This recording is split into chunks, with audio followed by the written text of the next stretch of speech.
Hi everyone, my name is Richa Singh and I welcome you all to this YouTube channel Study Phile IAS, and today we are going to discuss about some important dynasty of Bengal and Malwa region, that is Pala dynasty and Sena dynasty which belong to Bengal, and Parmar dynasty Parmar rulers which belong to Malwa. तो आज हम इन rulers के बारे में बात करने वाले हैं and we have already talked about Rashtrakuta rulers. तो अगर आपको राष्ट्रकूटा रूलर्स के बारे में डिटेल में इंफॉर्मेशन चाहिए तो आप चेक कर सकते हैं हिस्ट्री ऑप्शनल की प्लेलिस्ट में जाके आप देखेंगे तो वहां पर आपको वीडियो मिल जाएगा जहां पर हमने राष्ट्रकूटा रूलर्स के बारे में भी बात की है। तो इन तीन रूलर्स के बारे में आज हम बात करने वाले हैं। लेट्स स्टार्ट विद पाला रूलर्स जिन्होंने बंगाल में रूल किया हुआ है। अब ये पाला रूलर के जो रूल है, पाला जो रूलर्स हैं, इनकी शुरुआत कैसे होती है, ये डायनेस्टी की शुरुआत कैसे होती है।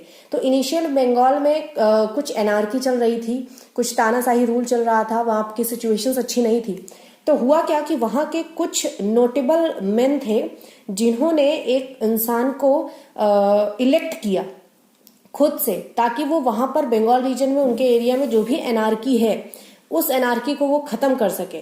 यहीं से शुरुआत होती है पाल रूलर्स की। तो सबसे पहले जो पाल रूलर हमें देखने को मिलते हैं वो हैं आपके गोपाला, और इनका जो टाइम पीरियड शुरू होता है वो होता है आपका 750 एडी में।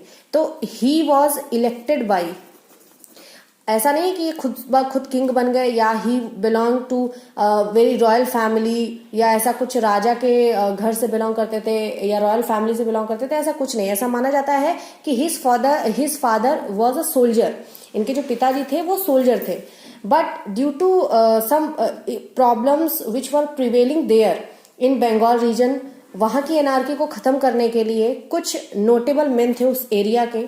तो he was elected king by notable men of that area, और उसके बाद से इनकी जो डायनेस्टी है, इनकी जो पोजीशन है वो हेरिडिटरी बन गई। इनके सन इनको सक्सीड करते हैं, फिर उनके सन उनको सक्सीड करते हैं, और यहाँ से जो पाल रूलर्स जो हैं वो पाला डायनेस्टी जो है वो हमें देखने को मिलती है। He was not born in a very high family and his father probably was a soldier, ठीक है, but he was very capable person, he was very strong person, काफी पावरफुल पर्सन थे, जिसकी वजह से कुछ लोगों ने इनको एज अ किंग नॉमिनेट किया ताकि वो उनके रीजन का ख्याल रख सके। He unified Bengal under his control and even he brought Magadha पे भी इन्होंने कंट्रोल जो है वो स्टैब्लिश कर लिया। तो he unified Bengal and brought Magadha also, अपने कंट्रोल में जो है मगध को भी शामिल कर लिया और जो बंगाल रीजन था उसको भी यूनिफाई किया। तो ये काम जो है ये गोपाल करते हैं।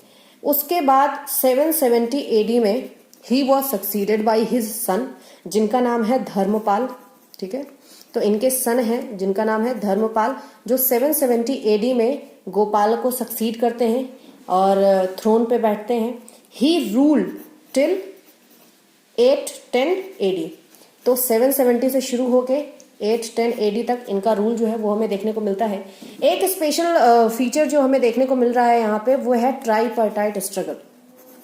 ट्राईपार्टाइट स्ट्रगल, अब ये ट्राईपार्टाइट स्ट्रगल है किसका? ये जो पाला रूलर्स थे इनका लगातार प्रतिहार और राष्ट्रकूटा रूलर्स के साथ इनकी जो फाइट है वो लगातार चलती रही। तो यहाँ पर हम ट्राईपार्टाइट स्ट्रगल देखने को देखते हैं किनके बीच में? पाला रूलर्स के बीच में, प्रतिहार रूलर्स के बीच में एंड राष्ट्रकूटा रूलर्स के बीच में। अब ये जो स्ट्रगल, ये जो पॉलिटिकल हमें फाइट देखने को मिली है, ये क्यों मिलती है? इसका रीजन है ये तीनों ही डायनेस्टीज जो थी वो कन्नौज और नॉर्थ इंडिया और कन्नौज पे ये अपना अधिकार जमाना चाहते थे। पाला रूलर्स अपना अधिकार जमाना चाहते थे, प्रतिहार अपना जमाना चाहते थे और राष्ट्रकूटा रूलर्स अपना अधिकार जमाना चाहते थे। क्यों? Because at that time Harshavardhana का जो पीरियड वो खत्म हुआ था, उनका रूल जो खत्म हुआ था उसके बाद से, तो ये जो कन्नौज है उनके ही टाइम से, हर्षवर्धन के टाइम से Kannauj was very important place, काफी इंपॉर्टेंस था इसका। It was a very important centre and powerful centre for king. तो इस पे, और ये काफी फर्टाइल भी था, काफी रिच एरिया भी था, तो इस पे सबकी नजरें गड़ी हुई थी, पाल रूलर्स की भी, प्रतिहार की भी और राष्ट्रकूटा रूलर्स की भी। यही सब चल रहा था कि यहाँ पर प्रतिहार रूलर्स जो हैं वो बंगाल पे अपनी चढ़ाई कर देते हैं, यानी कि हमला कर देते हैं, और डिसीजन हो ही रहा होता है, प्रतिहार रूलर्स जो हैं वो पाल रूलर्स को हरा ही रहे होते हैं कि उसी बीच में राष्ट्रकूटा रूलर्स आ जाते हैं और वो प्रतिहार रूलर्स के साथ लड़ाई शुरू कर देते हैं। तो यहाँ पर पहले प्रतिहार रूलर्स आए पाल रूलर्स से लड़ने, उसी बीच में राष्ट्रकूटा रूलर्स भी आ जाते हैं, वो प्रतिहार को हराते हैं, उनसे लड़ते हैं। लेकिन होता क्या है कि ये जो राष्ट्रकूटा रूलर्स हैं ये प्रतिहार रूलर्स को हराने के बाद वापस से डेक्कन लौट जाते हैं, जिसकी वजह से क्या है कि अभी ये तो हार चुके हैं, ये वापस डेक्कन जा चुके हैं। अभी ये जो कन्नौज वाला एरिया है वो खाली हो चुका है, मैदान साफ है, अभी वहां पर कोई है नहीं। तो इसका फायदा उठाते हैं धर्मपाल। धर्मपाल क्या करते हैं, ही ऑक्यूपाई कन्नौज, ही ऑक्यूपाइड कन्नौज। वो कन्नौज को ऑक्यूपाई करते हैं और काफी ग्रैंड दरबार आयोजन करते हैं। ठीक है, अभी जो ग्रैंड दरबार आयोजन किया है इन्होंने, इस ग्रैंड दरबार को काफी सारे वसल रूलर्स हैं, जो सबऑर्डिनेट रूलर्स होते हैं उनको हम वसल रूलर्स भी बोलते हैं। तो काफी सारे सबऑर्डिनेट रूलर्स पंजाब से, ईस्टर्न राजस्थान से, इन सब एरिया से काफी सारे वसल रूलर्स जो हैं वो इस ग्रैंड दरबार को अटेंड करते हैं। और इसी टाइम के बाद से जो पाल रूलर्स हैं बंगाल के साथ साथ उनका कन्नौज पे भी कंट्रोल आपको देखने को मिलेगा। तो ये चीज है एक। अब इतना सब होने के बाद भी Dharmapal could not consolidate his power over north India. ये चीज आपको याद रखनी है कि he could not consolidate his power, could not consolidate his power over north India. North India में ये अपनी पावर को कंसोलिडेट नहीं कर पाते हैं। ये एक चीज जो है ये आपको याद रखनी है। अब क्योंकि प्रतिहार रूलर्स हार चुके थे, अब ऐसा तो है नहीं कि हारने के बाद ये हाथ पे हाथ रखे बैठे रहेंगे, ये वापस आएंगे, वापस से लड़ाई करेंगे, बिल्कुल ऐसा ही होता है। प्रतिहार रूलर जो है नागभट्ट सेकेंड ये वापस से आते हैं और ये क्या करते हैं, धर्मपाल के साथ लड़ाई करते हैं। धर्मपाल के साथ इनकी फाइट होती है और फाइट होने के बाद ये इस बार धर्मपाल को हरा देते हैं और जो बिहार और मॉडर्न ईस्टर्न उत्तर प्रदेश है वो इनके बीच का बोन ऑफ कंटेंशन बन जाता है। यानी कि जो रीजन धर्मपाल ने ऑक्यूपाई किया था, नागभट्ट इनको हरा देते हैं और वो एरिया इनसे ले लेते हैं। और उसके बाद बिहार और मॉडर्न ईस्टर्न उत्तर प्रदेश का जो एरिया है वो इनके बीच में हमेशा बोन ऑफ कंटेंशन जो है, यानी कि इनके बीच में लड़ाई का कारण हमेशा बना रहता है। अब धर्मपाल के बाद उनके सन आते हैं जिनका नाम है देवपाल। Now Devapala succeed Dharmapala. तो यहाँ पर देवपाल जो है वो आते हैं लगभग 810 AD में और ये अपने फादर धर्मपाल को सक्सीड करते हैं और इनका रूल्स लगभग चलता है आपका 40 ईयर्स तक। ठीक है, तो स्टार्टिंग के जो पावरफुल किंग जो हैं वो है गोपाल। गोपाल के बाद फिर हम देखते हैं धर्मपाल को, और धर्मपाल के बाद जो पावरफुल किंग हैं पाला डायनेस्टी के वो हैं आपके देवपाला। उसके बाद खास आपको रूलर्स देखने को नहीं मिलेंगे यहाँ पर स्ट्रॉन्ग रूलर्स। तो जो मेन एक पीक पे इनका जो एम्पायर था वो इसी टाइम पीरियड का हमें देखने को मिलता है। अभी जो देवपाल है, क्योंकि ईस्ट वेस्ट में क्या है, वेस्टर्न जो मालवा रीजन है या आपका कन्नौज रीजन है, यहाँ पर प्रतिहार रूलर्स के साथ ऑलरेडी इनकी लड़ाइयां चल रही होती हैं। तो इतनी ज्यादा लड़ाइयों की वजह से क्या है, देवपाल थोड़ा सा इंटेलिजेंट एक थॉट जो है वो रखते हैं, एक इंटेलिजेंट काम करते हैं। अब वो क्या करते हैं, वेस्ट एरिया से अपना ध्यान हटा के ईस्ट एरिया में अपना ध्यान लगा देते हैं। यानी कि कन्नौज और वो जो रीजन्स जहां पर राष्ट्रकूटा और प्रतिहार रूलर्स के साथ इनकी लड़ाइयां फ्रीक्वेंट जो फाइट्स थी वो हो रही थी, वहां से वो अपना ध्यान हटाते हैं। अब इनका जो ध्यान आता है वो आता है ईस्टर्न इंडिया की तरफ। तो कि ये जो देवपाल हैं ये उड़ीसा पे कंट्रोल करते हैं, असम पे कंट्रोल करते हैं और पार्ट्स ऑफ नेपाल पे भी इनका कंट्रोल हमें देखने को मिलता है। तो नेपाल, असम, उड़ीसा इन रीजन्स पे ये अपना जो राज्य है, जो रूल है, उसको एक्सटेंड करते हैं। ये extended is control over Orissa, Assam and part of Nepal.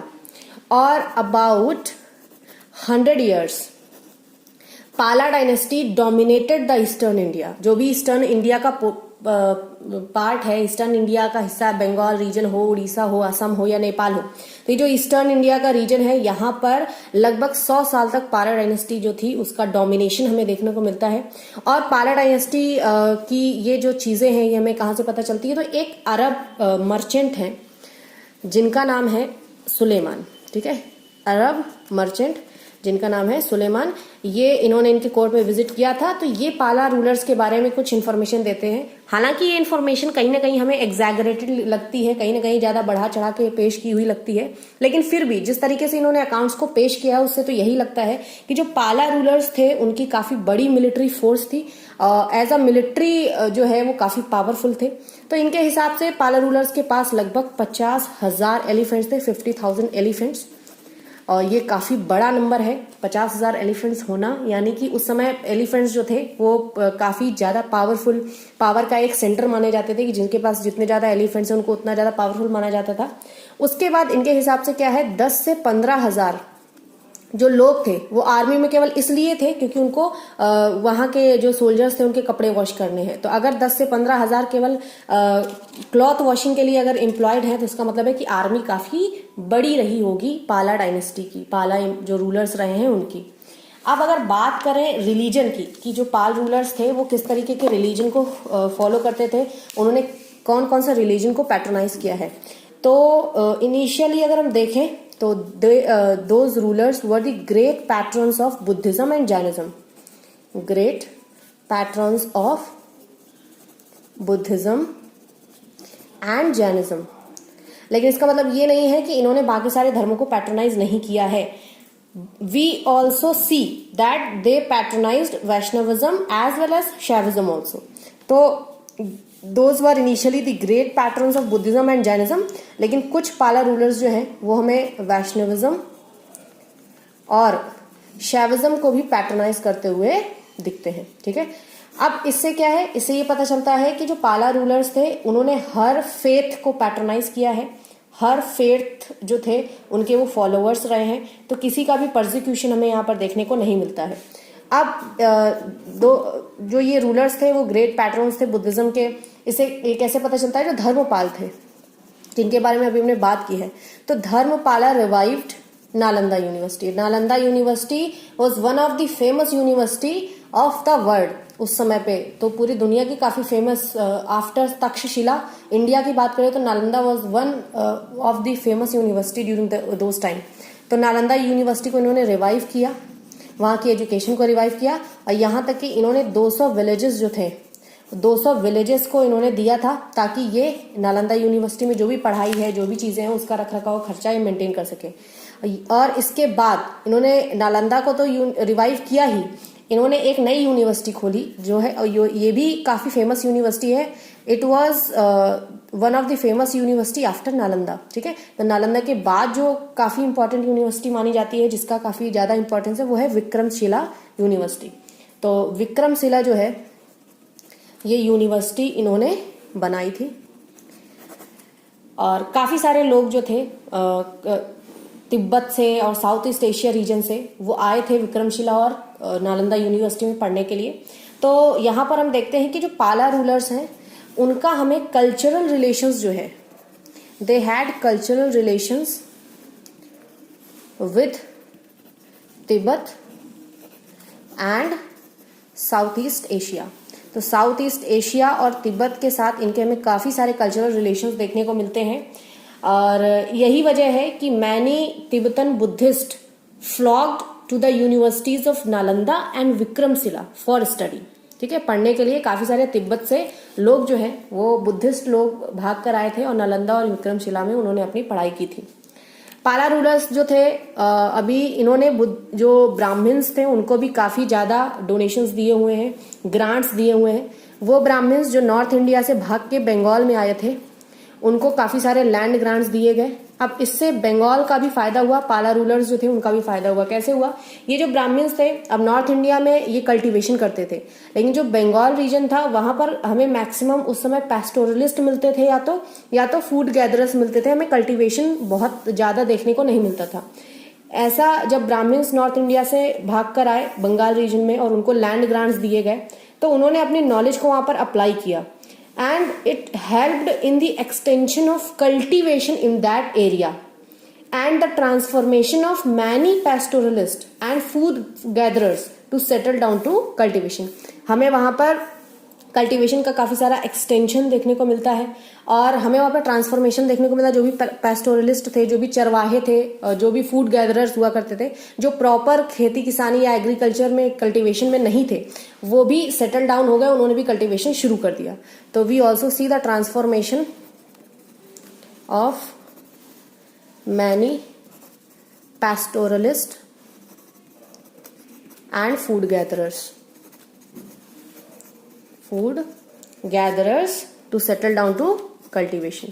ठीक है, उन्होंने भी कल्टीवेशन स्टार्ट किया। अब जब कल्टीवेशन स्टार्ट किया तो कहीं ना कहीं पाला रूलर्स जो थे, बंगाल की जो प्रॉस्पेरिटी थी वो इंक्रीज हुई। अब बंगाल की प्रॉस्पेरिटी इंक्रीज हुई, इसकी वजह से जो साउथ ईस्ट एशियन नेशंस थे उस समय के, जैसे कि आपके बर्मा हुआ, मलय हुआ, जावा हुआ, सुमात्रा हुआ, तो ये जो साउथ ईस्ट एशिया के जो नेशंस थे, इनके साथ इनके कल्चरल कॉन्टेक्स्ट और मजबूत हो गए। और ये हमें कैसे पता चलता है कि इसी रीजन, ये जावा, सुमात्रा, मलय और इनके जो नेबरिंग आइलैंड है, वहां पर एक बहुत ही पावरफुल डायनेस्टी रूल किया करती थी उस टाइम, जिसका नाम है शैलेंद्र डायनेस्टी। इसके बारे में हम पहले भी बात कर चुके हैं, शैलेंद्र डायनेस्टी। ये जो शैलेंद्र डायनेस्टी थी, it was a very powerful dynasty. और कहाँ कहाँ रूल किया था? इनका रूल था आपका जावा में, सुमात्रा में, ठीक है, और मलय में भी इनका रूल था, और उनके भी जो भी नेबरिंग आपके आइलैंड्स हैं वहां पर भी इनका रूल हमें देखने को मिलता है। तो ये जो पावरफुल शैलेंद्र डायनेस्टी है, इन्होंने पालाकोट में काफी सारी एम्बेसीज जो थी वो भेजी थी। ही सेंट many embassies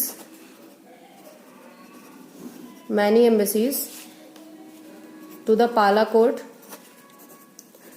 और साथ साथ में इन्होंने नालंदा यूनिवर्सिटी में मोनेस्ट्री बिल्ड करने के लिए परमिशन मांगी थी, वो भी इनको दे दी गई थी। तो इससे ये पता चलता है कि पाल जो रूलर्स रहे हैं उनका ना केवल इंडिया में बल्कि इंडिया से बाहर साउथ ईस्ट एशिया के साथ भी अच्छे खासे कल्चरल रिलेशंस जो हैं वो हमें देखने को मिलते हैं। अब जैसे कि हर कहानी का अंत होता है और जिस भी डायनेस्टी का राइज होता है उसका डिक्लाइन भी होता है, यहाँ भी ऐसा ही हमें देखने को मिलता है।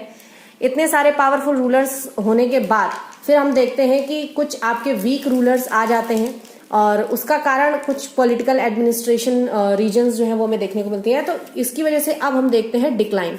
ये जो पाल रूलर्स जो हैं इनकी पावर जैसे ही कम होती है, अब जहां कहीं पावर कम होगी तो जो उनके सबऑर्डिनेट रूल कर रहे होते हैं लोग, जो फ्यूडेटरीज होते हैं, जो किंग के अंडर में काम कर रहे होते हैं, जैसे ही देखते हैं कि राजा की पावर कमजोर हो गई, वो खुद को इंडिपेंडेंट घोषित कर लेते हैं या किंग घोषित कर लेते हैं।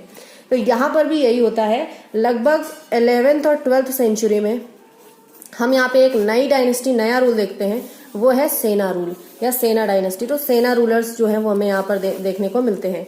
होता क्या है इनिशियली कि ये जो सेना रूलर्स थे, those were the tributaries of Pala dynasty, उनके अंडर में काम करते थे, सबऑर्डिनेट थे।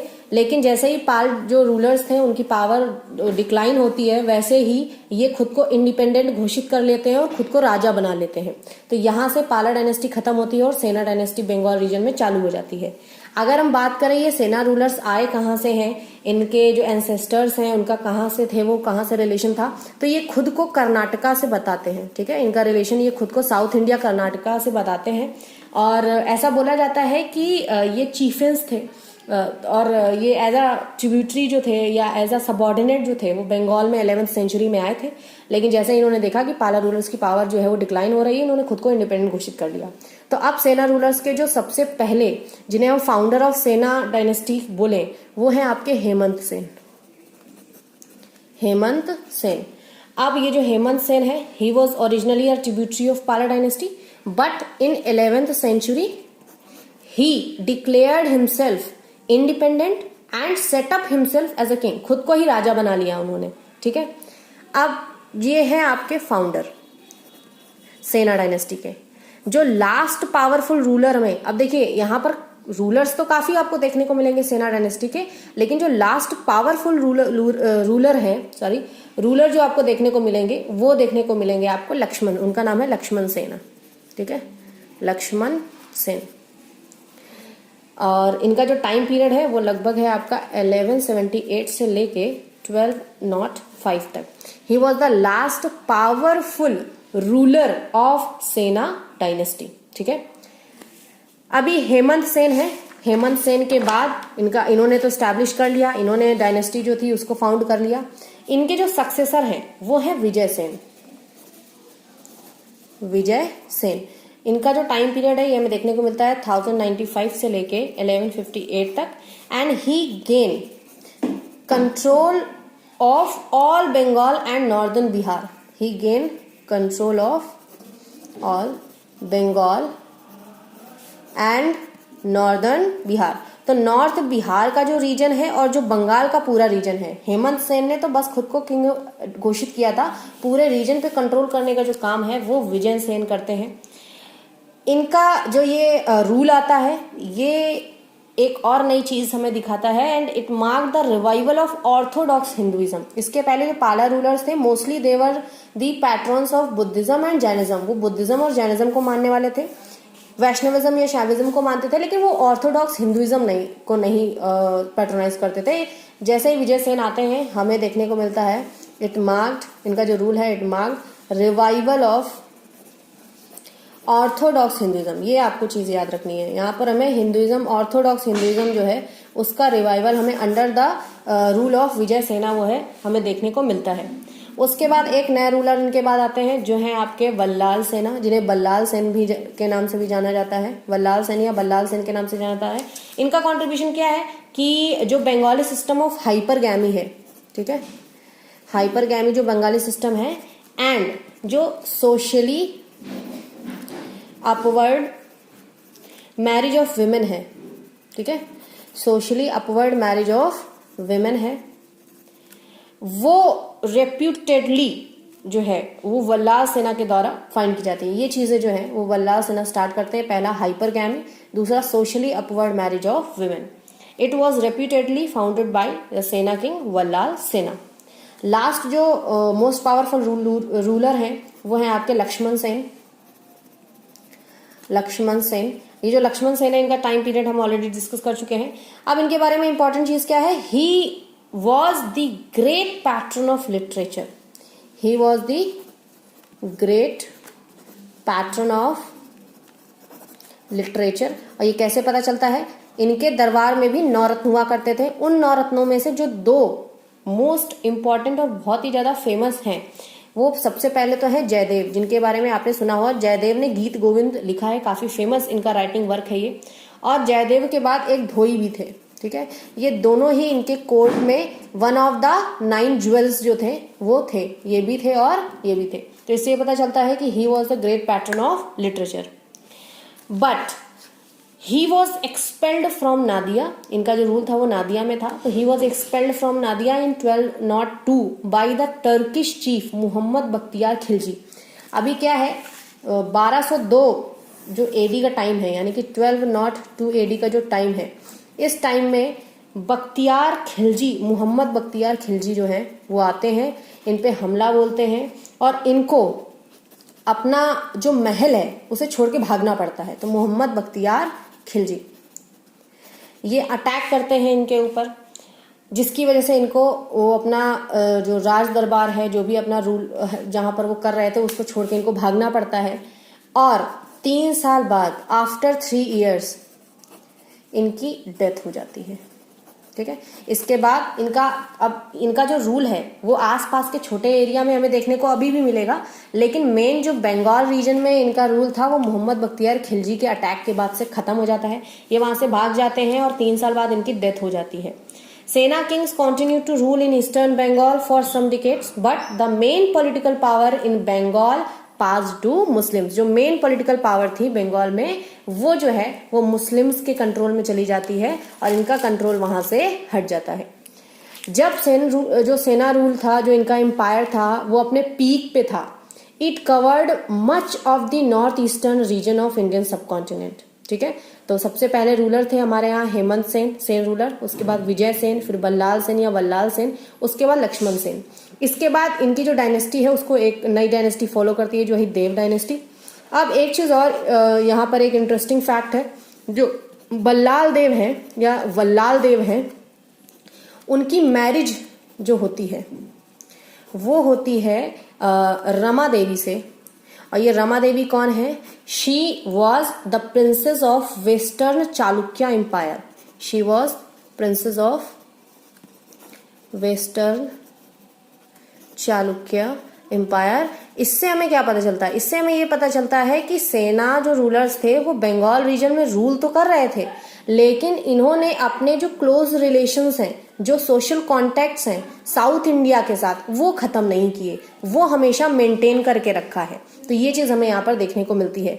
अगर हम बात करें आर्किटेक्चर की, तो काफी सारे फेमस हिंदू टेम्पल्स हैं, मोनेस्ट्रीज हैं, ठीक है, वो इनके द्वारा बनाए गए हैं। एक इसका एग्जाम्पल है आपका दक्षवारी टेम्पल जो है, ठीक है, जो कि अब बांग्लादेश में है, ढाका में है दक्षवारी टेम्पल, ठीक है, या दक्षवारी टेम्पल, जो कि अभी प्रेजेंट टाइम जो है वो, क्योंकि पहले वो रीजन बांग्लादेश का जो अभी है वो बंगाल रीजन हुआ करता था, तो it is now in Dhaka Bangladesh. ये जो है ये इन्हीं रूलर्स के द्वारा बनाया गया है, ठीक है। तो ये आपको यहाँ पे ध्यान रखना है। यहाँ पर भी हम देखते हैं सेना डायनेस्टी की जो डिक्लाइन है वो हमें देखने को मिलती है after the attack by Mohammad Bakhtiyar Khilji. तो यहाँ से सेना डायनेस्टी भी है वो भी खत्म हो जाती है। अब हमें तीसरी डायनेस्टी जो है वो है Parmar dynasty, Parmar rulers of Malwa. उनके बारे में हम बात करते हैं कि उनके कौन कौन से रूलर्स रहे हैं, उनका राइज कैसे हुआ, उनका डिक्लाइन कैसे हुआ।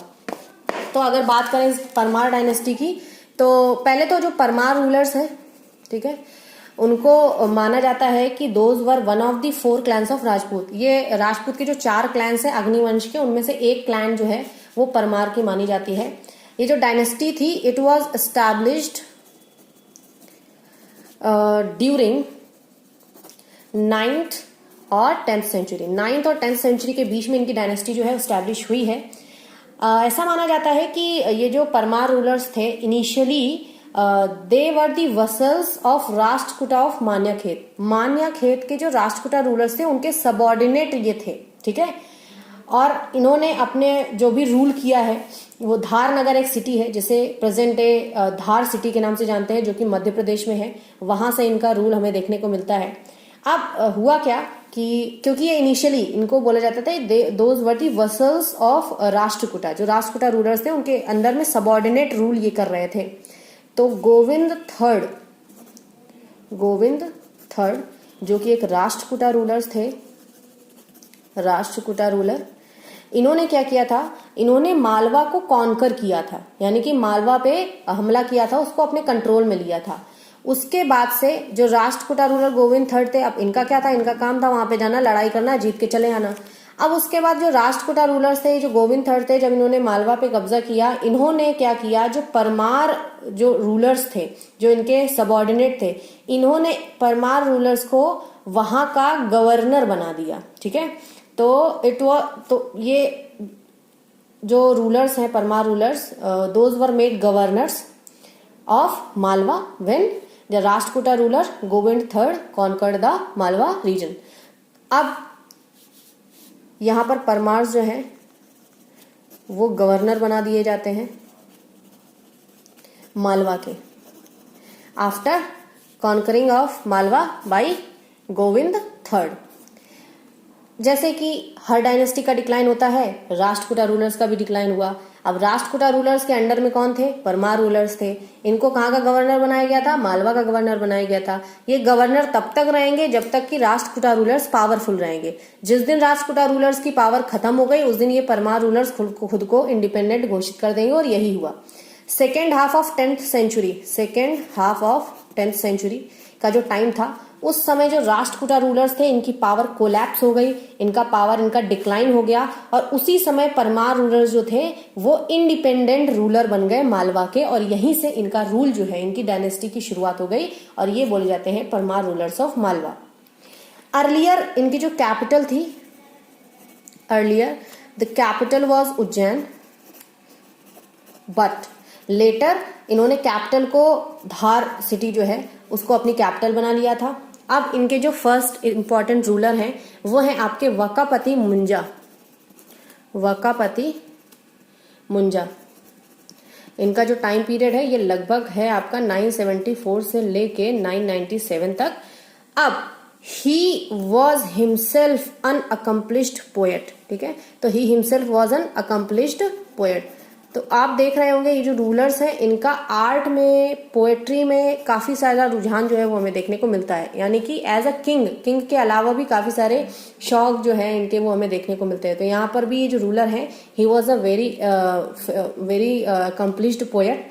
अब इनके बारे में एक और इम्पॉर्टेंट जो बात हमें देखने को मिलती है वो ये है कि ऐसा बोला जाता है कि एक चालुक्य रूलर थे, ठीक है, जिनका नाम था तैल सेकेंड।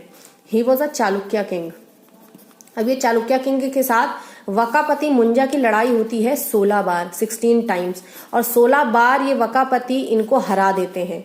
लेकिन 17वें बार में 17th टाइम में पासा पलट जाता है, फिर से लड़ाई होती है, वकापति को हार का सामना करना पड़ता है, इवन इनको मार भी दिया जाता है। ठीक है, तो वकापति और तैला रूलर जो थे, जो कि चालुक्य रूलर थे, इन दोनों के बीच में लड़ाई होती है। 16 बार लड़ाई में वकापति जीतते हैं, लेकिन 17वीं बार में तैला जो रूलर है, जो चालुक्य रूलर है, वो इनको हरा देते हैं और मार देते हैं।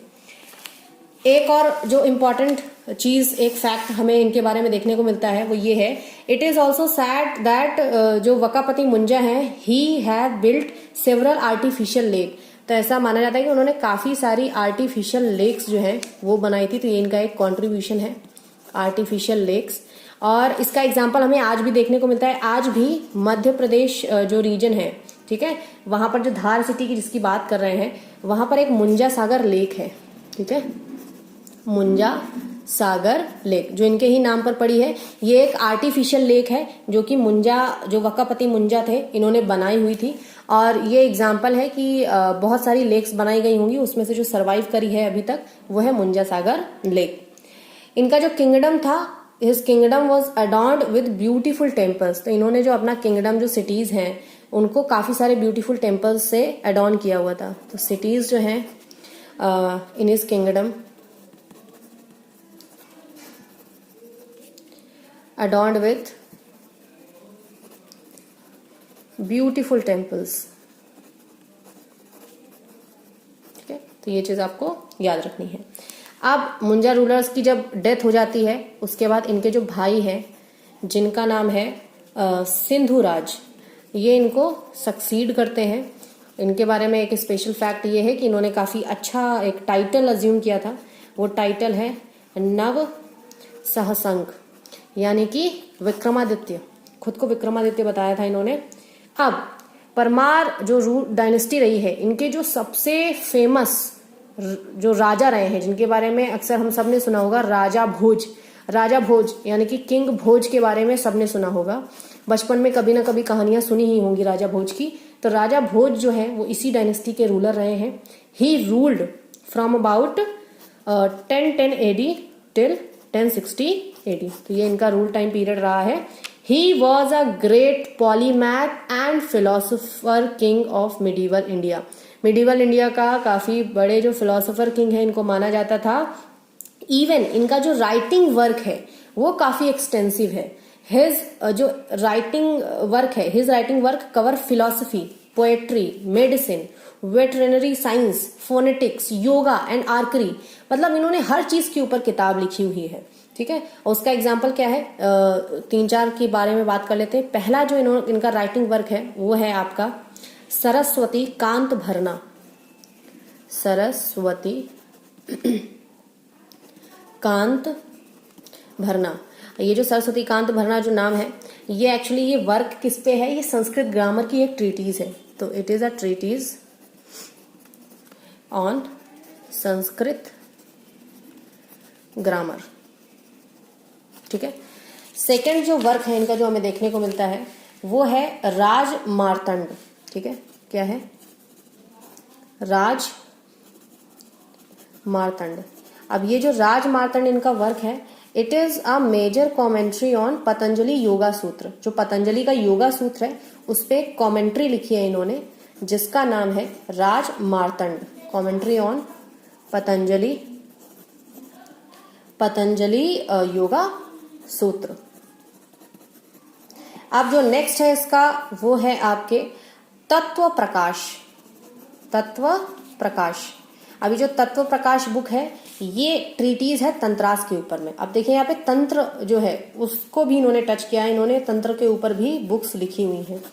अब लास्ट जिसके बारे में हम बात करने वाले हैं वो है रसराज मृगांका। रसराज मृगांका ये जो बुक है it is a treatise on chemistry. तो इन्होंने साइंस को भी टच किया हुआ है, साइंस के बारे में भी इन्होंने लिखा है। जैसे कि लिए रसराज, रस यानी कि केमिकल के बारे में बात कर रहे हैं तो ट्रीटीज ऑन केमिस्ट्री। तो इन्होंने केमिस्ट्री यानी कि साइंस पे भी फोकस किया है, तंत्रास पे भी लिखी हुई है, योग पे भी लिखा हुआ है और संस्कृत ग्रामर पे भी लिखा हुआ है। इन्होंने एक टेम्पल भी बनवाया हुआ है भोपाल में, एक भोजपुर जगह है वहां पर, और इनके ही नाम पे वो टेम्पल है, इसको बोलते हैं भोजेश्वर टेम्पल।